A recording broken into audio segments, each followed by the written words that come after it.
নমস্কাৰ বন্ধুসকল ধ্ৰুৱজিত টিপছলৈ আপোনালোক সকলোকে স্বাগতম জনালোঁ। বন্ধুসকল আশা কৰিছোঁ আপোনালোক সকলো ভালে আছে, কিয়নো আজি বহুদিন হ'ল মোৰ চেনেলত ভিডিঅ' দিয়া নাই বা ভিডিঅ'ত অহাও নাই মই, কিয়নো যি গতিকে ফাৰ্মৰ মোৰ কাম কৰিম বুলি মই কৈছিলোঁ ইয়াৰ আগৰ ভিডিঅ'ত যে আগত যিখন ফাৰ্মিং আছিলে মোৰ সেইখন গোটেই ভাঙি চিঙি নতুনকৈ বনোৱাৰ কাৰণে মানে নতুন প্লেনত বনোৱাৰ যোজা কৰিছিলোঁ। তো আজি প্ৰায় ফাৰ্মৰ কাম এতিয়া চেপি আহিছে, কিয়নো ভাবিলোঁ এটা ভিডিঅ' বনাই আপোনালোকৰ মাজত জনাই দিওঁ, কিয়নো বহুত কেইজনে মোক ফোন কৰি সুধি আছে যে তোমাৰ ফাৰ্মখন বন্ধ হ'ল নেকি বা মেচিন পাতিবিলাক চব বন্ধ কৰি দিলা নেকি, ব্যৱসায়টো এতিয়া বাদ দিলা নেকি। সেনেকুৱা নহয়, মোৰ যি গতিকে ঘৰ চৰখিনি ৰেডি হোৱা নাছিলে, তো সেই ফাৰ্মৰ এৰিয়ালৈকে কেনেকুৱা কি হৈছে আপোনালোকক ভালকৈ মই দেখুৱাই দিছোঁ আজি। তো এয়া বন্ধুসকল ফাৰ্মৰ ছাইডত আহিছোঁ, কিয়নো আগত ফাৰ্মৰ এই ঠাইটো বহুত দ আছিলে, এতিয়া মাটি দি গোটেই পুতি পেলালোঁ।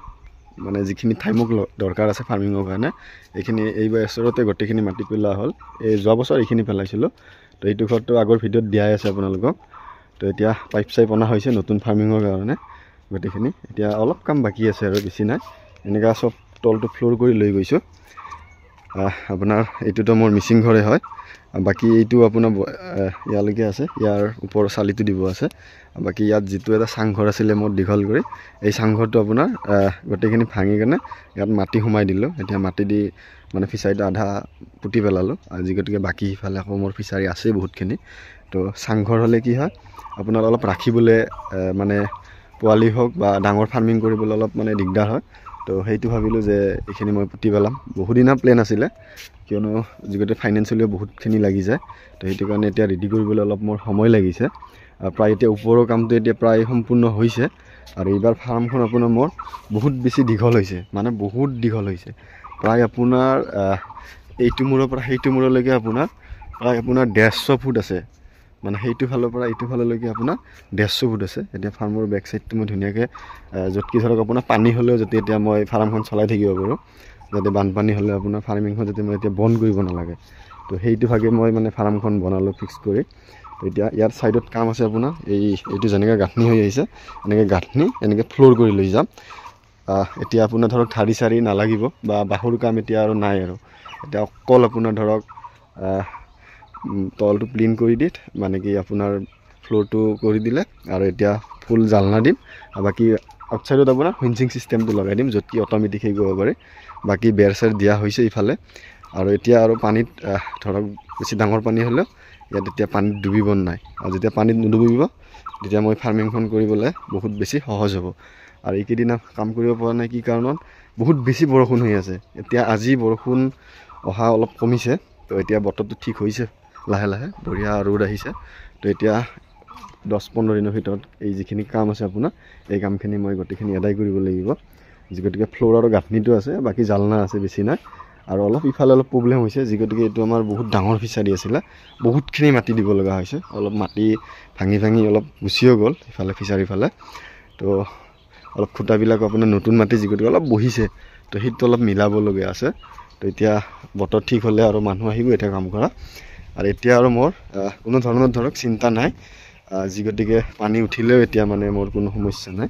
আৰু আমাৰ ফাৰ্মৰ ছাইডটোতো জানেই, ইয়াৰ আগৰ ভিডিঅ'ত মই দেখুৱাইছোঁ আপোনালোকক, একদম ধুনীয়া ছাইড আপোনাৰ। এইটো ছাইড পূৰা মানে পথাৰ হৈ আছে, এইফালে পথাৰ এইফালে পথাৰ, একদম ছাইডৰ পিনে পথাৰ আছে আপোনাৰ ধুনীয়াকৈ। আৰু এইটো ছাইডত মই পূৰা লম্বা লম্বি আপোনাৰ বেৰ দি দিছোঁ, য'ত কি ধৰক আপোনাৰ কোনো আহিব নোৱাৰে, শিয়াল হওক বা কিবা হওক, ধুনীয়াকৈ বনাই দিছোঁ। সেইটো আমাৰ ৰাস্তা হয়, আৰু ধুনীয়া কৰি আপোনাৰ ঘৰটো এইটো খুঁটাটো যিটো বাঁহৰ আছে সেইটো অলপ মানে ডাউন হৈ গৈছে খুঁটাবিলাক, যি গতিকে নতুন মাটি। তো সেইটো কাৰণে অলপ সময়, আৰু বৰষুণো আহি আছে, যি গতিকে এতিয়া বেছিদিন নালাগে আৰু ক'ৰবাত 10-15 দিনত ফাৰ্মিংখন মই ৰেডি কৰিব লাগিব। যি গতিকে আউটছাইডত যিবিলাক মিচিং আছিলে মিচিংবিলাকো এতিয়া ষ্টাৰ্ট হৈছে। তো এতিয়া প্ৰায় আজি এসপ্তাহমান হ'ল ব্যৱসায় এতিয়া ষ্টাৰ্ট কৰিছোঁ। আৰু এতিয়া আপোনাৰ মিচিঙত বা পোৱালি যিখিনি য'ত যেনেকৈ আগত বাহিৰত দিব লগা আছিলে সেই পোৱালিবোৰে এতিয়া ধুনীয়াকৈ গৈ আছে। তো এতিয়া মই ষ্টক দিব পৰা নাই বাৰু বৰ্ডিঙত, কিয়নো বহুতে বৰ্ডিঙৰ পোৱালিও বিচাৰি আছে।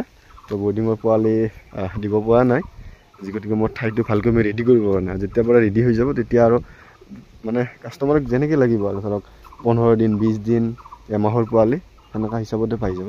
আৰু এতিয়া আমাৰ ফিচাৰীটো পানী নাই, অলপো পানী নাই। এতিয়া বৰষুণ ধৰিলে পানীও আহিব, আৰু ইয়াত নাৱৰাটো লগাব লগা আছে, পাইপ আনি থৈ দিয়া হৈছে।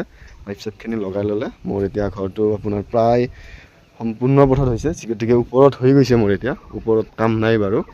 আৰু এতিয়া ঘৰটো মোৰ বহুতখিনিয়ে ডাঙৰ হ'ল, এতিয়া আপোনাৰ বহুতখিনি ইয়াত পোৱালি হওক বা ফাৰ্মিংখনত বহুত ৰাখিব পাৰিম, যি গতিকে আপোনাৰ 150 ফুট প্ৰায় দীঘল হৈছে আৰু আপোনাৰ বহলটো আছে প্ৰায় 18 ফুট বহল আছে। তো যথেষ্টখিনি এতিয়া ৰাখিব পাৰিম। এতিয়া আপোনাৰ আৰু ইয়াক ৰিপেয়াৰিং কৰি থাকিব নালাগে আৰু বছৰে বছৰে, তো সেইটো ভাবিয়ে মানে অলপ মানে প্লেন কৰি কিনে ভালকৈয়ে বনালোঁ আৰু। তো এতিয়া আৰু 10-15 দিনমান গ'লে আৰু ফাৰ্মিংখন ধুনীয়া ৰেডি হৈ যাব। তো বন্ধুসকল আজিলৈকে ইমানে, আকৌ এটা ভিডিঅ'ত লগ পাম বুলি আশা কৰোঁ।